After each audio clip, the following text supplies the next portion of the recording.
Alright, and welcome to my guided walkthrough on how to get through Teenage Mutant Ninja Turtles on NES using only Raphael. We're going old school again today, and we're going to make this already difficult game even tougher by only using the worst character of the four. As anyone who has played this game can attest to, Raphael first and then Michelangelo mainly serve as meat shields when you need to preserve the health of Donatello, given that his weapon is not only the most powerful, it also has the longest reach. However, it is still possible to make it through this game not only using a single turtle, meaning only a single life bar rather than 4, but using the one who practically needs to be touching an enemy in order to hit them. But it certainly isn't easy, as there are many places in this game where it is extremely difficult to avoid taking damage. So you are pretty much moving from pizza to pizza, as there are no other ways to regain your health. Also, given that in the later stages your secondary weapon becomes extremely important, then in a practical sense this pretty much will have to be a deathless run as well. Not with absolute necessity, but you will lose your secondary weapon when you die. Now, the first boss is not going to give you any problems, as he only walks back and forth. Moreover, you encounter a pizza slice in the next sewer. And as you probably already know, those respawn if you re-enter the area. So that way you can always go back to full health if a pizza is near the exit of that particular area. There are a couple of general tips I need to give first. One is to make good use of the borders of the screen. And by that I mean that enemies will despawn when they exit the screen. So that means you can have enemies disappear instead of having to fight them, by just playing around with the enemy's location in relation to what is visible on screen. Of course, this can also work to your disadvantage, as enemies will also respawn if you move back and forth. Second, other than letting enemies despawn, realize that you are not always forced to fight every enemy. Only when the game goes to mini-boss mode, or if the enemies are physically blocking your way. But there are lots of instances where I jump over enemies or otherwise dodge them, rather than fighting them. This is especially relevant to moving enemies that don't die in a single hit. Remember that Raphael's sai is weaker than Donatello's bow. Not every enemy will die in one hit or even 2 hits. And the third tip is to understand the enemy's movesets, and specifically how they respond to you. A good example are those boomerang guys. After they jump towards you, they will always then basically bounce in one place. So that means if you move away from them, you can stand right before them where they are bouncing, and you can get 3 hits in to kill them. Another example are foot soldiers throwing ninja stars. Not only can you duck underneath their projectiles, as soon as you hit them, they will always jump over you. So here we have a good example of despawning. That robot doesn't die in one hit, so I just let him walk past the edge of the screen and he's gone. When you move up here, you will take a cheap hit unless you immediately jump out of the way. And then we get to Rocksteady, and I think everyone knows how to cheese him with Donatello, but that's not an option this time. So my strategy is as follows. Stand next to the left door and jump over his first bullet and duck. Then he will start jumping over you and occasionally he will fire. So that's the only thing that can damage you. However, you can destroy his bullets with your weapon, but the timing is rather tricky. Basically, you will need to focus your eyes on the boss and react immediately when you see him shoot. So don't focus on the bullet, because then you will be too late. Regardless, at least this strategy will allow you to take minimal damage, meaning that you will have enough health to make it to the next pizza. Because at no point will your life get automatically refilled. Clearing a stage does not refill your health, and that's actually a very harsh aspect of this run, because it's not unlikely that you will begin some of the stages with hardly any life left at all. And speaking of the amount of health left, this is the stage that precedes the dreaded underwater section, where you need to disarm the bombs. And that section, although it is possible to avoid any and all damage, it is extremely likely that you will end that section with the beeping sound, even if you have a full life bar at the start. Remember that on a normal playthrough you can at least switch between turtles, but in this playthrough we only have a single life bar to work with. So it's vitally important that you end this stage with a full life bar. Fortunately, there are 2 pizzas in this section. The second one will even refill your entire life bar. But the annoying thing is that there are tons of enemies here and not that much room to move around. Moreover, there's this annoying jump right before the door leading to the top of the dam. And if you miss that jump, all the enemies will respawn, but the pizza will not respawn. So making that jump the first time is pretty much crucial for making it through the underwater section. Now what makes this game even more difficult, or perhaps sometimes less difficult, is that there is an RNG factor when it comes to what enemies you will face. Because not every single section will always have the same enemies. In fact, when you exit and re-enter an area, it's possible that the enemies will change. You can basically regard most sections as having two sets of possible enemy variations. And it's a matter of RNG which set will appear. The strange thing though is that sometimes even halfway through a section, the set of enemies can switch. Also, even though you sometimes can manipulate the set of enemies by exiting and re-entering an area, this will not always work. Especially with ladders, this doesn't really work consistently.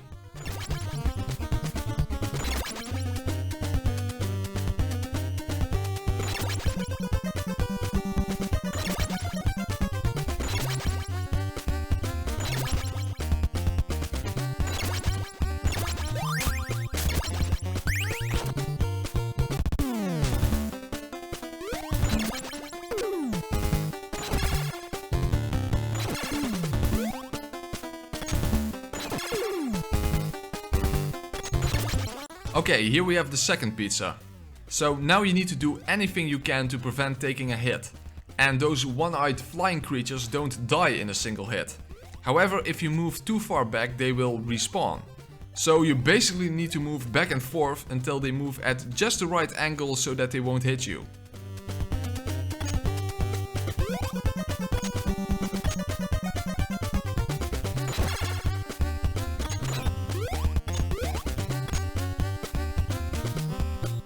And then there's the annoying jump.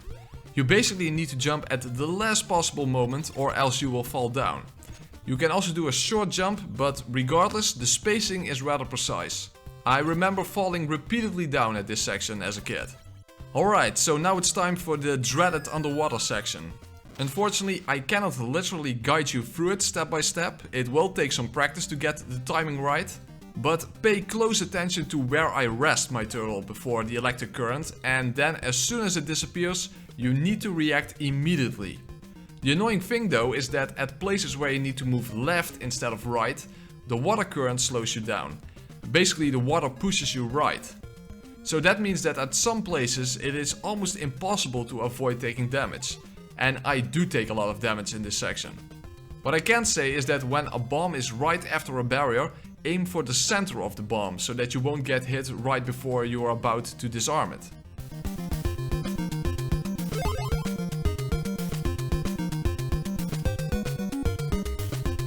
With this rotating thing, you need to essentially chase it.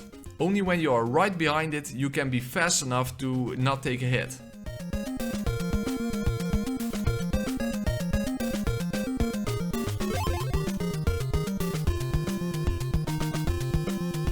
Okay, now things are going to get fucked. At this double barrier, it's almost impossible to avoid taking a hit. And right after that, you have the section where there is seaweed on all sides. And you have this tiny area in between where it's safe. This part is basically the reason why you have to be almost perfect in the rest of the stage. The only thing I can say is that if you aren't tapping the button, you will float down and to the right. So that is almost the required angle to make it through the last part.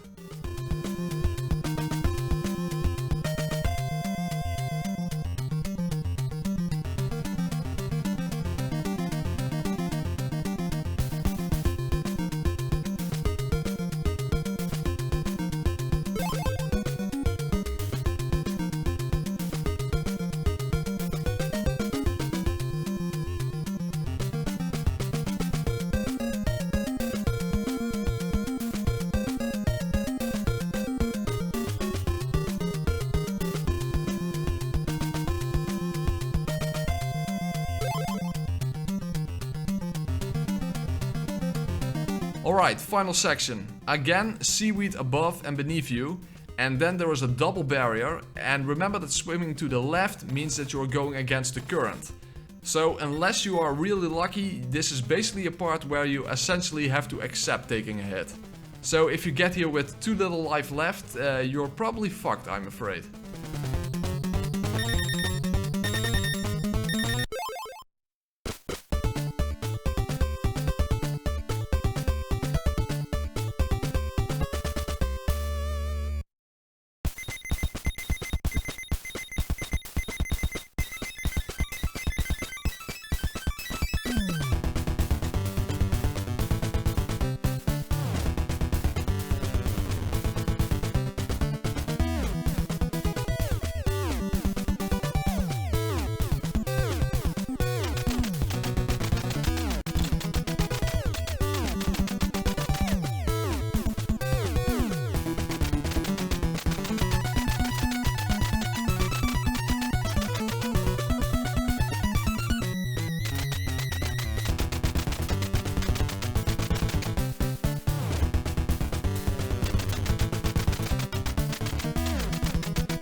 Okay then, we're in the city stage with almost no life left. Fortunately, the first building we need to enter has 2 pizzas inside and of course the missiles for destroying the barriers. And that's why we need to go there in the first place. In fact, even though this level can feel like a maze and is pretty huge, this is the only mandatory building you need to go into before going into the final one to face the bosses of this level. Well, technically those are 2 buildings, but they are directly connected. So the grappling hooks you find in this stage are completely unnecessary, strangely enough. Although we are going to enter a second building, namely to get scrolls, which as you probably know are the most powerful secondary weapon that you can get in this game. Now you could exit the building again to make the pizza respawn, but as you saw you are likely to take hits back on the way anyway. Moreover, there is a large pizza on the top floor. And here you see an example of enemies changing even though we haven't left the area. Which is actually good because those robots with the flying heads are absolutely terrible. Although this set of enemies has those diving flying things. You need to either attack them quickly enough before they hit you, or what's safer is to simply move backwards as soon as they dive up or down. Okay, here we have the infamous gap where you can just walk over it. How many innocent kids have suffered here by repeatedly falling down? Well, it's even worse. It's actually possible to jump up onto the platform. I have no idea why that works, but it does. It will take a few tries and you will have to jiggle the D-pad around a bit, but eventually you will get up onto the platform. So that means that you don't have to deal with the enemies to the right before getting the pizza.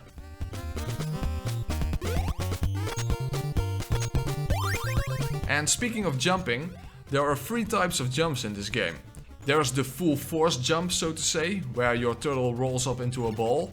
Then there is the small hop that you can do by merely tapping the button. But there's also a sort of in-between jump, where you hold the button just long enough to jump higher than that small hop, but not long enough that you will roll up into a ball. Fortunately, that mid-jump is only required at very specific circumstances. But in the sewers in this stage, the short hop is very important, because those jumps can be rather precise.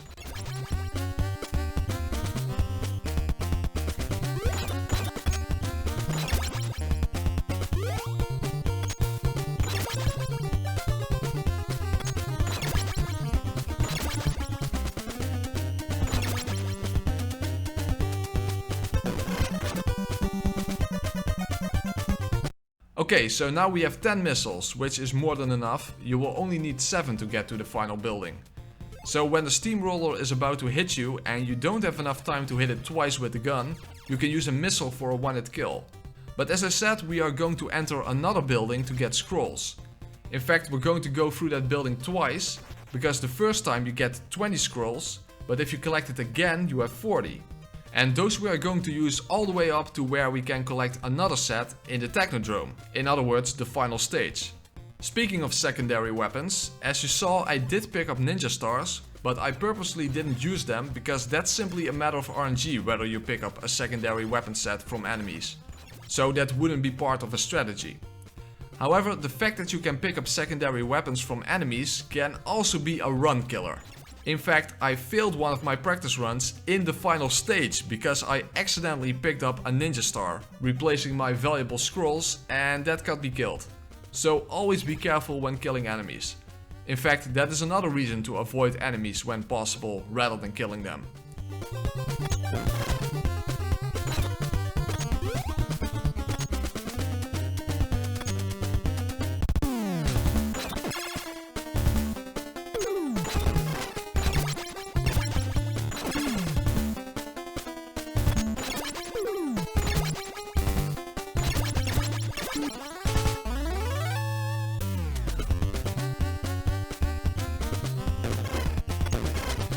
Okay, there we have our first set of scrolls, and no need to worry about damage taken, because a little bit further down you will find a pizza. And after that you can exit the building by simply jumping into the water. There's no penalty for that. You will just find yourself outside the building again, because for some reason a turtle cannot swim. And I also cannot land a plane.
Alright, so now that is done, we can get to the final building.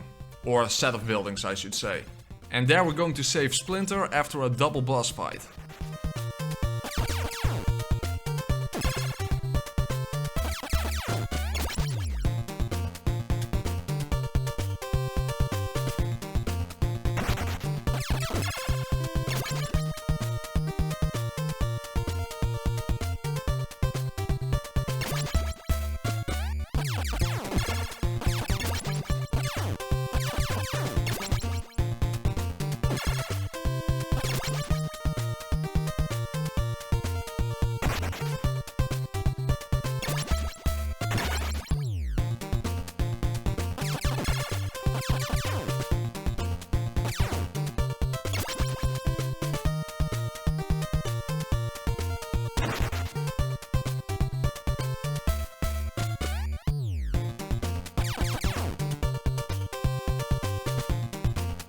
Okay, when you enter this building, first move to the right, because your character is not in the center of the screen as he should be. And moving right first corrects for that. Now this is a tough section, but don't waste your scrolls. There are 2 pizzas down in the sewers, so you are guaranteed to be at full health.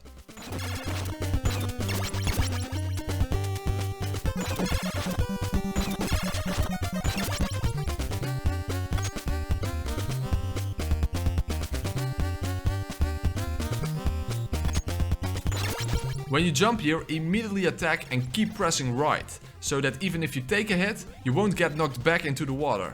Doing those short jumps are vital here, and if the gap is only a single block wide, you can just walk over it. Also, the AI is not that smart, so just wait for the enemies to jump into the water themselves. And as a general rule, always be prepared for something entering the screen when you jump. Remember that if you get knocked into the water, you need to do this building over again.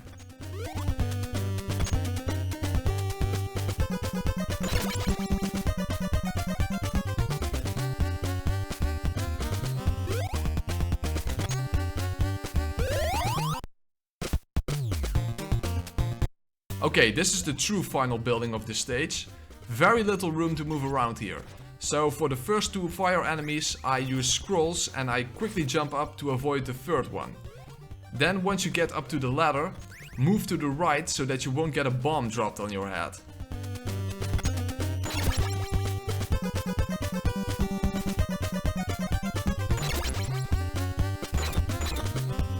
There we have an example of an enemy dropping a weapon.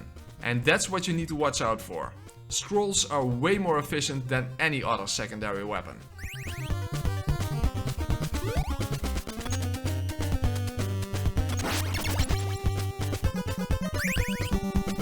We are now going to face off against 2 bosses right after each other. First a copycat of Leonardo and then some sort of flying robot. The Leonardo clone is really fast, but his attacks do almost no damage. And I mean his sword, not when you touch him. Only 2 hits from your scrolls is enough, and then the second boss will show up. So just keep your distance and fire 4 scrolls to kill him.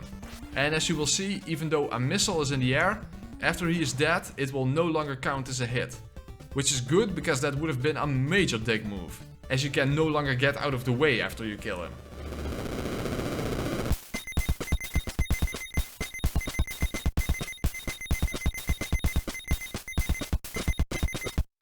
Alright, the airport or industrial zone or whatever it's supposed to be. Here the difficulty increases quite a bit. This is a long stage with tons of enemies, some extra powerful ones, and even one-hit kill death traps. And those are the worst, obviously. Remember that in order to keep your scrolls, this entire playthrough has to be done without dying once. By the way, the benefit of having the grappling hooks already means that we can skip getting the ones in this building. Which is only a tiny little benefit, but hey, be happy with what you got.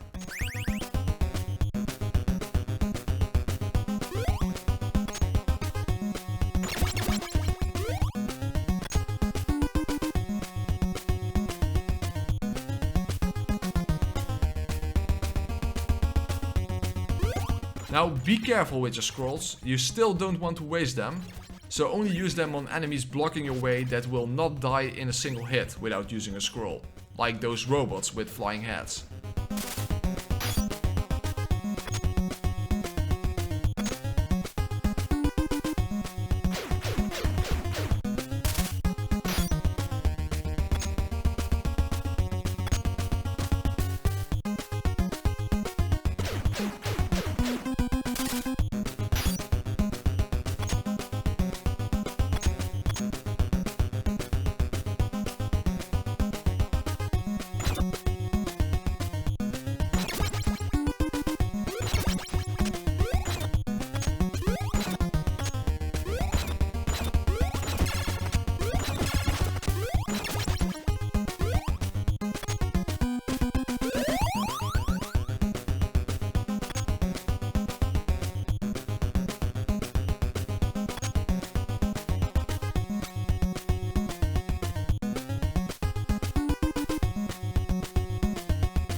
Okay, so after the first building there are several sewers that you will need to get through. And all of them are numbered, but there are some forks in the road. So you don't go through them in a perfect order, and there are even dead ends. So just follow the same route I take, because that is at least guaranteed to get you to the end of the stage. As I said near the beginning, those boomerang guys jump in place after they jump forward. So just stay in front of them and hit them until they're dead. Now, I'm not exactly the biggest turtle fan, but I'm pretty sure that 90% of the enemies in this game have absolutely nothing whatsoever to do with the Turtle franchise. Makes sense, right?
If you move to the left here, you can make sure that the boomerang guy is not in your way when you jump down. And then I prefer to use scrolls to prevent getting knocked back into the spikes. Those aren't a one-hit kill fortunately, but they hurt quite a bit. Also, you pretty much need to keep moving as the tracks push you to the left.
Okay, this part is completely fucked up. In fact, I don't even know how to prevent taking damage here. Because you are constantly pushed to the left and there is no room to jump. Fortunately, there is a pizza near the end, but before you get there, there are some more tricky jumps. Because remember that you are not standing on solid ground. So the jumps here are really awkward.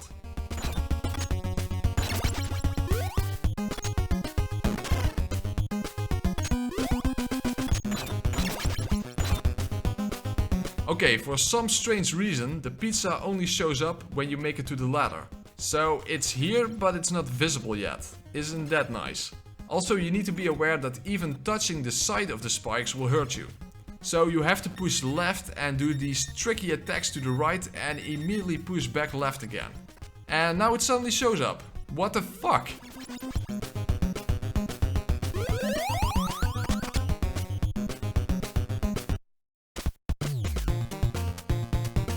Wait here until the insect moves right again and after the lasers have fired. Then halfway through the section is another pizza, and even if you aren't trying to get that one, it's likely that you will get forced to get it.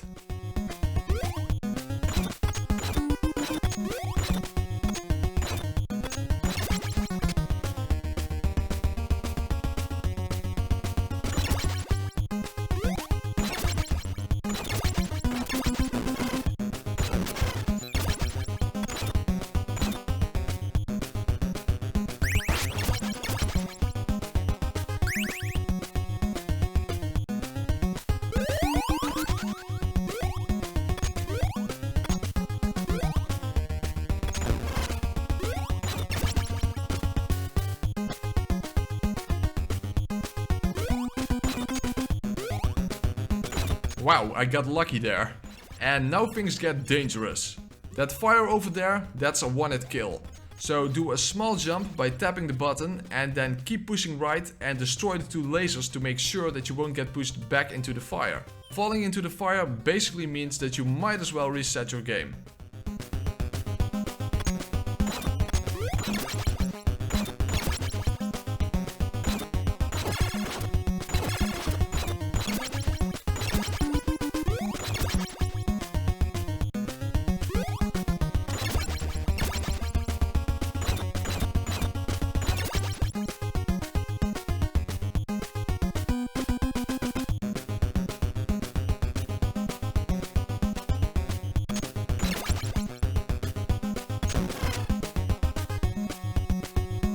Okay, major danger zone here. Once you drop down, you cannot hesitate even for a second. Spikes will move in from the sides and that's a one-hit kill. Moreover, you need to keep to the left to avoid switching items. And when you drop down near the end, just slightly tap the D-pad. If you press too hard, you can actually push yourself into the spikes. This is a really tricky section that can end your run. Alright, boss fight. Fortunately, this one is easy. If you stand under the boss, the lasers will shoot straight down. So if you don't stand underneath his eyes, you are safe. But the lasers don't come out of his pupils, but the very left pixel of his eyes for some reason. And when he opens his mouth, where the weak spot is, he will drop enemies down. So jump up and keep attacking. Just take it slow, there is no time limit. So even though you do little damage this way, there's also little chance that you will take a lot of damage. And here you will need to do that mid-jump that I talked about earlier. So that might be a bit tricky. It is in between a slight tap and a full press, so to say.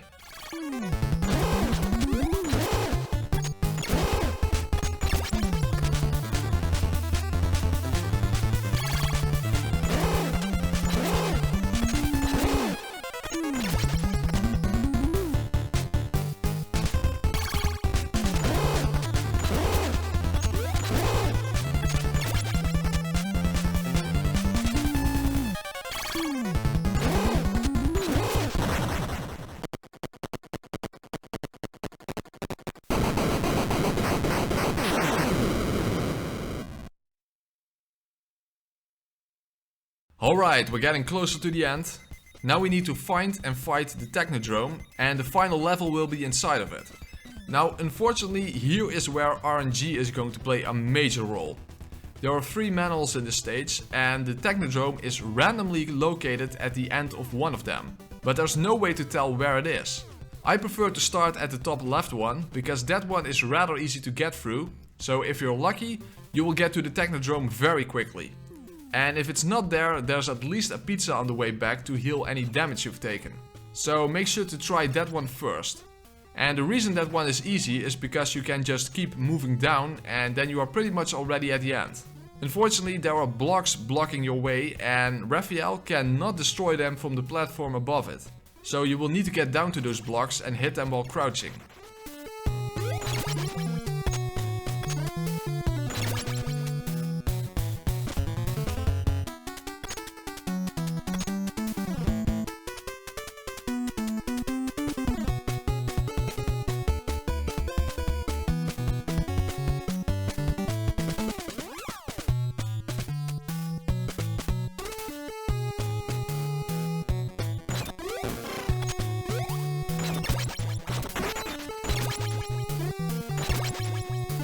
Fuck me, it's not here. So that means we need to get back out. And you can't take the same route back because you cannot climb on a ladder that doesn't extend down to a solid platform. And these caves are really tough because the enemies take so many hits to kill that you are basically forced to avoid them. And as you already saw, they are rather quick. Also, when you kill the exploding jellyfish, there is a chance that they will drop an item. And you definitely don't want to have your scrolls replaced at this point. So here you need to move to the right, and the good thing is that you will encounter half a pizza. So if you are careful, you can make it back out with a full life bar.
As you see, I move back after killing the jellyfish in case they randomly drop an item.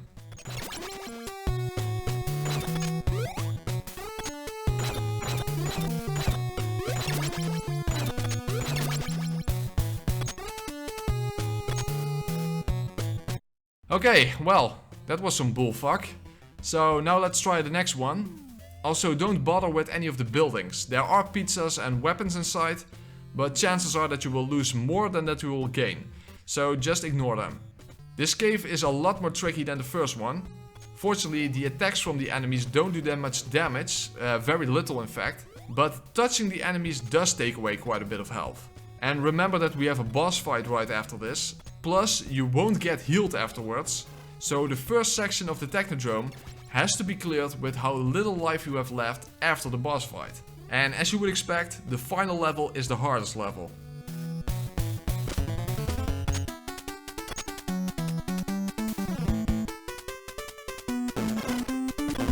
Okay, this is just a clusterfuck. So I hardly have any life left at this point. Regardless, we'll have to make do for a while. So here we have the boss fight against the technodrome. It's not an easy fight. First you need to duck down to avoid the electricity, even though it still looks like you get hit. But anyway, you need to take out both the guns while simultaneously keep on killing foot soldiers, because new ones will spawn after you kill it. And I try to hit both guns with one scroll, but that's easier said than done. After the guns are destroyed, you can destroy the part where the foot soldiers come out of, using your regular weapon. Just do short jump attacks.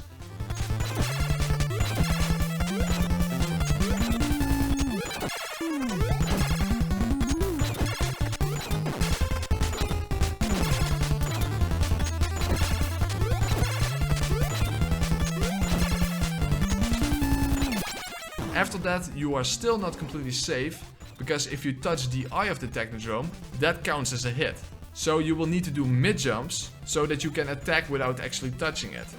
Again, there is no time limit, so just take as long as you need.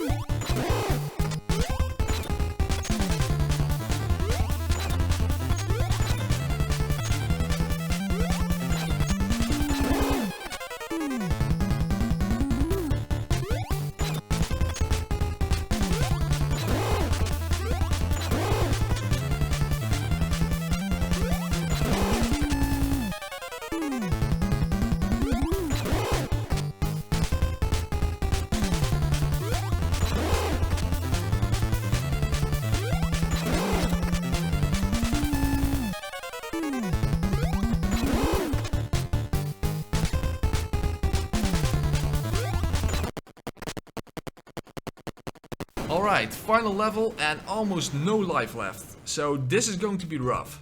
The worst enemies in this level are the astronauts.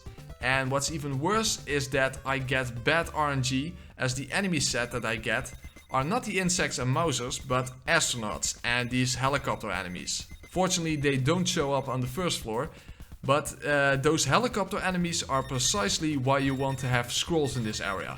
Because with Raphael, you cannot kill them in one hit with your weapon. And they move very quickly back and forth, so that means that it's almost impossible to kill them without scrolls.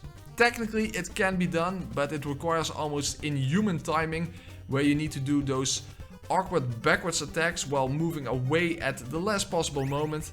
So without scrolls you are pretty much fucked in this level. So this is why this playthrough has to be a no death run. If you use a continue, you start at this level again, but without scrolls. And astronauts are even worse, because even with scrolls they don't die in one hit. So you need to duck at the right moment to make them fly over you, and then keep moving while potentially avoiding a downward laser attack. So down there is a pizza, but we need to make it past a ton of helicopter enemies. So fire a scroll immediately as they appear. Even the slightest hesitation will mean that you will take a hit. Oh, that's nice. The wall gun glitched out. So that means that it only becomes active on the way back. Better make sure to remember that.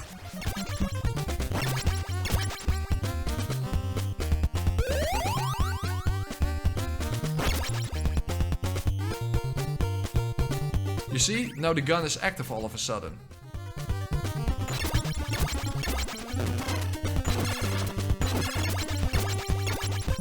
Aw, that is some fucking bullshit. Somehow I still got hit. Exactly what I fucking needed. I got pretty pissed off here. You will encounter a lot of these guns and they act rather weird because when they fire diagonally down, they fire 4 times, and when they fire to the side, they fire only 3 times. And at some point the pattern got completely screwed up altogether. Here you will encounter 2 kangaroo robots, but you can cheese them from here. Poor hit detection can actually help you out for once. But a second one will show up, so you will need to inch your way to the right, and when you get back, you cannot get the screen to move too much to the left, or else the enemy will just keep respawning. So your movement has to be really precise here.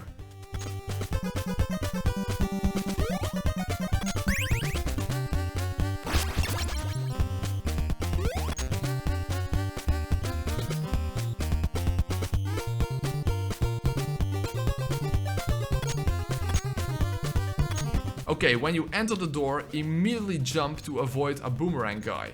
It's pretty cheap, but if you hesitate at all, you will probably take a hit. Inch your way towards the wall gun, and for some reason that will make the next boomerang guy fall through the floor. And then move towards the gun until it points downwards. That way you can destroy it without it being able to hit you.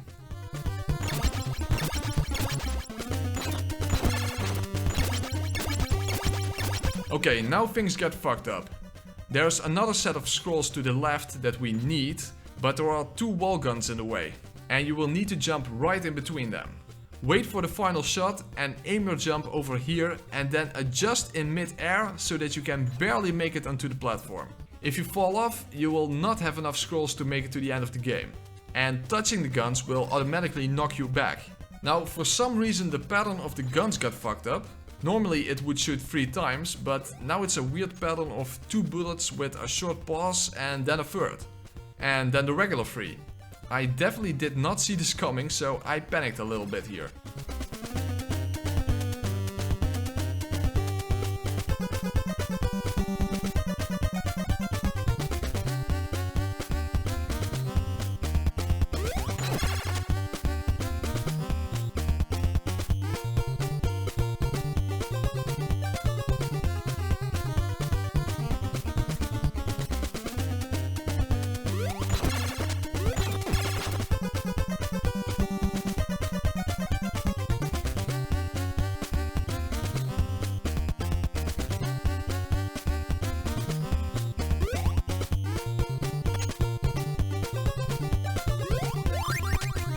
Okay, so now we have 28 scrolls. Oh fucking hell. Well, now we have 28 scrolls and that will be just barely enough to make it to the end.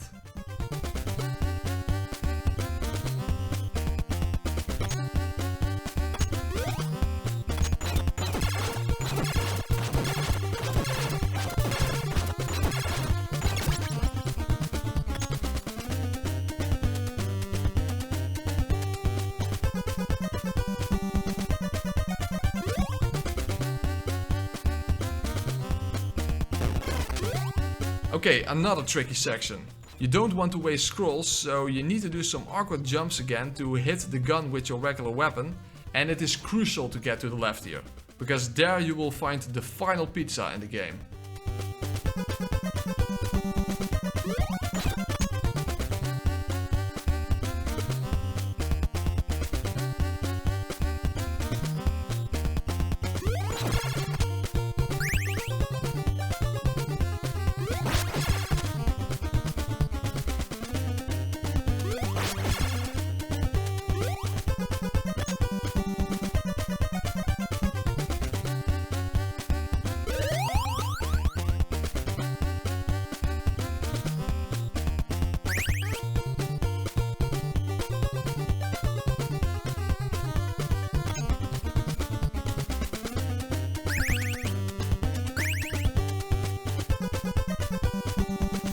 When you drop down, immediately kill a helicopter with a scroll and then duck down to avoid an astronaut. And there are several more, unfortunately. At the very right of this section is one of those rare invincibility items, so make sure to get that one to make it to the door to the final hallway.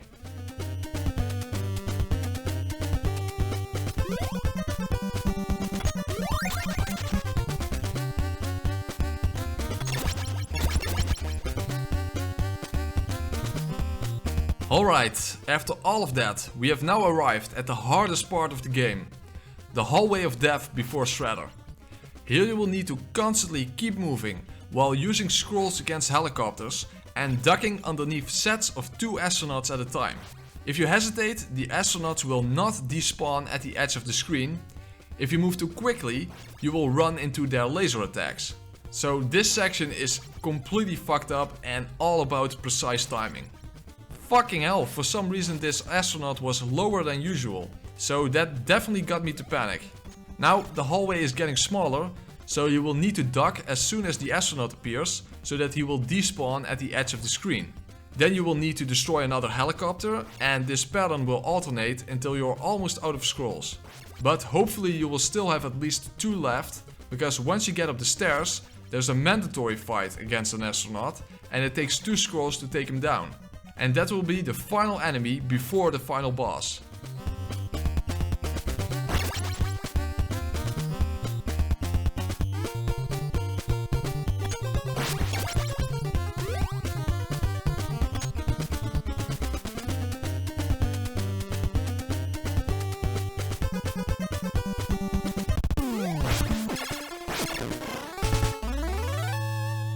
Alright, time for the final fight against Shredder.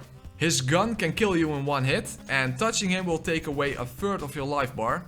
So in my case that would be a 1-hit kill as well. What you want to do is to get him into the left corner while you are on the highest platform. If you then duck and keep attacking, he will keep jumping up and take a hit. And as soon as you get him stuck in that pattern, then you know that you will have beaten the game.